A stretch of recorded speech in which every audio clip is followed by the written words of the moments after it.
नमस्कार शेतकरी मित्रांनो, तुम्हाला मी दाखवतोय ही माझी स्वीटकॉर्न मका. तुम्ही बघू शकताय कशा पद्धतीची कंच झालेली आहेत. तर शेतकरी मित्रांनो, मी तुम्हाला या व्हिडिओमध्ये सांगणार आहेत कशा पद्धतीचं स्वीटकॉर्न मका या पिकाला खत डोस कशा पद्धतीचं करायचं, कोणत्या दिवशी करायचं, कितव्या दिवशी कोणता डोस सोडायचा, त्याची माहिती मी या व्हिडिओतून तुम्हाला देणार आहेत. सर्वात पहिले तुम्ही बघू शकताय कशा पद्धती कंच झालेले आहेत.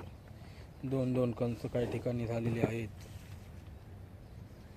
अतिउत्तम दर्जाची स्वीटकॉर्न मका झालेली आहेत. तुम्ही बघू शकताय आणि मकाची हाईट बघू शकताय किती उंच आहे. काही ठिकाणी 2-2, 4-4 कंच लागलेले आहेत आणि किती आरगट कणीस झालेलं आहेत.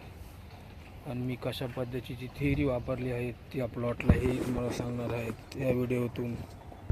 तर शेतकरी मित्रांनो, मी सर्वात पहिले याला 8व्या दिवशी एकरी 2 गोण्या युरिया टाकला होता.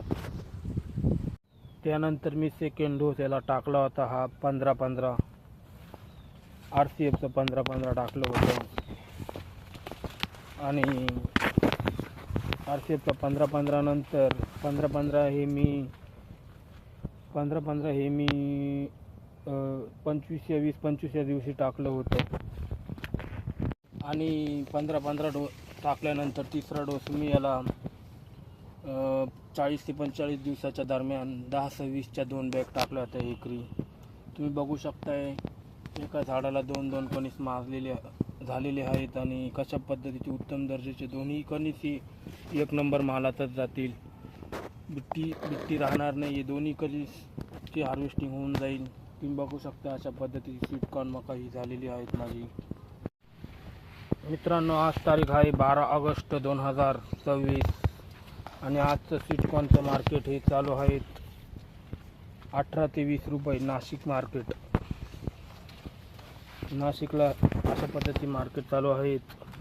आणि मी अपेक्षा करतो आहे, माझा एकरचा प्लॉट आहे, याच्यात ज्या पद्धतीची कंच झालेली आहे तर त्या हिशोबाने एकरात हा माल 4.5 ते 5 टन निघायलाच पाहिजेत.